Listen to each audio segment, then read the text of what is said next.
ভোটের দিন ঘোষণা হয়েছে, ব্যাস আর যায় কোথায়? অমনি সংঘর্ষ, মারামারি শুরু। ভোট অশান্তির বঙ্গে প্রথম খাতা খুলল কোচবিহারের দিনহাটা। নিশীথ বনাম উদয়নের লড়াই, হাড্ডাহাড্ডি লড়াই, একেবারে মারমুখী দুই মন্ত্রী। দিনভর অগ্নিগর্ভ পরিস্থিতি, বিজেপির এসপি অফিস ঘেরাও অভিযান ঘিরেও ব্যাপক অশান্তি। উদয়ন গুহর ওপর হামলার অভিযোগে বন্ধের ডাক শাসক দলে। বন্ধ বিরোধী তৃণমূলের একটি জেলার নেতাই কিনা বন্ধ ডাকলেন। কি করে হয় সেটা প্রশ্ন উঠে যায় দলের অন্দরেই। তাই 24 ঘন্টার বন্ধ দেখেও তড়িঘড়ি বিকেলেই বন্ধ প্রত্যাহার করে নেন উদয়ন গুহ। এদিকে উত্তপ্ত দিনহাটায় রাজ্যপাল পৌঁছে যান, ডিজির কাছে রিপোর্ট তলব করেন সিভি আনন্দ বোস।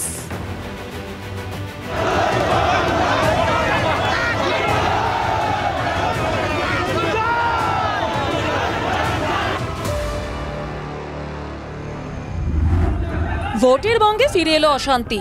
কর্মীদের কথা ছেড়েই দিলাম, মন্ত্রীরাও যেন মারমুখী। প্রকাশ্য রাস্তাতেই সদল বলে দুই মন্ত্রী, একজন কেন্দ্রীয় মন্ত্রী নিশীথ প্রামাণিক, অন্যজন উত্তরবঙ্গ উন্নয়ন মন্ত্রী উদয়ন গুহ।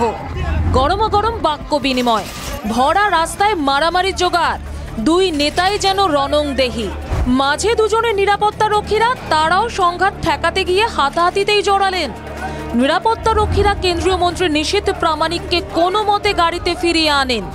নিশীথের কনভয় বেরিয়ে যাওয়ার পর জড়ো হওয়া তৃণমূল ও বিজেপি কর্মীদের মধ্যে তুমুল মারপিট বাঁধে। পরিস্থিতি সামাল দিতে গিয়ে মাথা ফাটে এসডিপিওর। তারপরই দিনহাটা থানা ঘেরাও করে তৃণমূল। রাস্তায় টায়ার জ্বালিয়ে বিক্ষোভ, পাল্টা অবরোধ বিজেপির। সংঘাত একেবারে সপ্তমে। কেন্দ্রীয় স্বরাষ্ট্র প্রতিমন্ত্রী নিশীথ প্রামাণিক, অপরদিকে পশ্চিমবঙ্গের দাপুটে নেতা অর্থাৎ উত্তরবঙ্গ উন্নয়ন মন্ত্রী উদয়ন গুহ, এই দুয়ের দ্বৈরথ এই মুহূর্তে চাঞ্চল্যকর পরিস্থিতি তৈরি করেছে দিনহাটায়। গতকাল কেন্দ্রীয় মন্ত্রীর কনভয়ে হামলার ঘটনায় আক্রান্ত যেমন হওয়ার অভিযোগ উঠেছে, পাশাপাশি বিজেপির নেতাকর্মীদের হাতে আক্রান্ত হয়েছেন তৃণমূলীরা।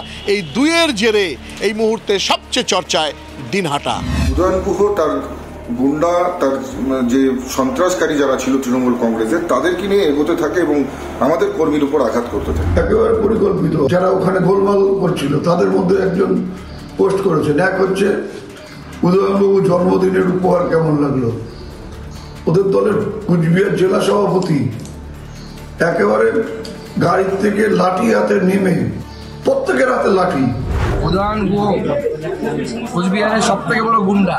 সেই উদয়ন গুহ সেখানে মারামারি করলো, নিজের জন্মদিনের পার্টি করছিল, এবং তারপরে বিজেপির কর্মীদের উপরে হামলা করে, গাড়িতে হামলা করে। এখন মামলা আবার উল্টে বিজেপির কর্মীদের। প্রতিবাদে 24 ঘন্টার দিনহাটা বন্ধের ডাক দিয়েছিল তৃণমূল। সকাল থেকেই থমথমে ছিল এলাকা, দোকানপাট বন্ধ, গাড়ি ঘোড়াও চোখে পড়েনি। তবে দুপুর গড়াতেই বন্ধ প্রত্যাহার করে নিল ঘাসফুল সেবে। মন্ত্রী উদয়ন গুহের যুক্তি, তৃণমূল বন্ধ বিরোধী, মানুষের চাপেই নাকি বন্ধ ডেকেছিল তৃণমূল। আমরা বন্ধ সমর্থন করি না, কিন্তু একটা প্রতিবাদ, সাধারণ মানুষও আমাদের চাপ সৃষ্টি করেছেন যে একটা প্রতিবাদ হওয়া দরকার। বেলা গড়াতেই বিজেপির এসপি অফিস ঘেরাও অভিযানে ধুন্ধুমার। এসপি অফিসের সামনে বিজেপির বিক্ষোভ, পুলিশ মিছিল আটকাতে ব্যাপক ধস্তাধস্তি, ব্যারিকেড ভাঙার চেষ্টা বিজেপি কর্মীদের। রাতেই 45 জনের নামে এফআইআর, কড়া ব্যবস্থা নেওয়ার ইঙ্গিত নির্বাচন কমিশনেরও। কোচবিহারের জেলা শাসকের কাছে রিপোর্টও চাওয়া হয়েছে, দ্রুত রিপোর্ট পাঠানোর নির্দেশ। মূলত নির্বাচনী বিধিভঙ্গ হয়েছে কিনা, কি কারণে এ ঘটনা, গোটা বিষয় সম্পর্কে জানতে চায় নির্বাচন কমিশন। নিশীথ প্রামাণিকের বিরুদ্ধেও এফআইআর দায়ের করেছে তৃণমূল। কোচবিহার থেকে সুমন কল্যাণ ভদ্রের রিপোর্ট, TV9 বাংলা। এই যে অগ্নিগর্ভ দিনহাটার ছবি দেখলেন, এই পুরোটাই তো রাজনৈতিক সংঘর্ষ। কোচবিহারের তুফানগঞ্জের মারুগঞ্জ বাজার বিজেপির কার্যালয় এবং বাজারের একটি দোকানঘর থেকে তাজা বোমা উদ্ধারও হল। বিজেপির অভিযোগ, মঙ্গলবার রাতে তৃণমূল মানুষকে ভয় দেখানোর জন্য রাতভর বাইকের দাপট দেখায়। অভিযোগ, বুধবার সকালে এলাকার বুথ সভাপতির দোকান ও বিজেপি কার্যালয়ে বোমা মারে তৃণমূল আশ্রিত দুষ্কৃতীরা। যদিও অভিযোগ অস্বীকার করেছে তৃণমূল, সবটাই বিজেপির নাটক। পাল্টা অভিযোগ শাসক দলের। আর দেখুন, ভোটের এই বাংলায় কোনো বোর্ডের পরীক্ষা শেষ, কোনোটায় পরীক্ষা হচ্ছে। তবে ভোট মরশুমে আরেক সিলেবাসের হদিশ দিলেন কে? শতাব্দী রায়। তৃণমূলের গোষ্ঠীকন্দলের সিলেবাস বিরোধী দলের কেউ নয়, খোদ তিনবারের তৃণমূল সাংসদের স্বীকারোক্তি, গোষ্ঠীদ্বন্দ্ব তৃণমূলের সিলেবাসের মধ্যেই পড়ে। গোষ্ঠীদ্বন্দ্ব নিয়ে ওটা একটা তৃণমূলের মানে সিলেবাসের মধ্যে পড়ে গেছে। কোনো রাগ ঢাক নেই, তৃণমূল মানেই কোন্দল।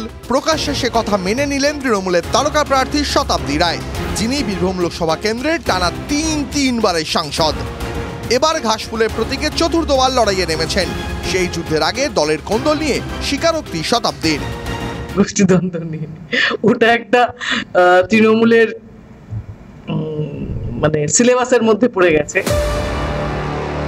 বীরভূমে তৃণমূলের কোন্দলের উদাহরণ অজস্র।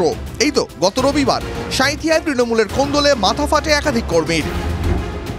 মাসখানেক আগে রামপুরহাটে তৃণমূলের পদাধিকারী ঘোষণার সময় একে অপরের দিকে তেড়ে যায় দুপক্ষই।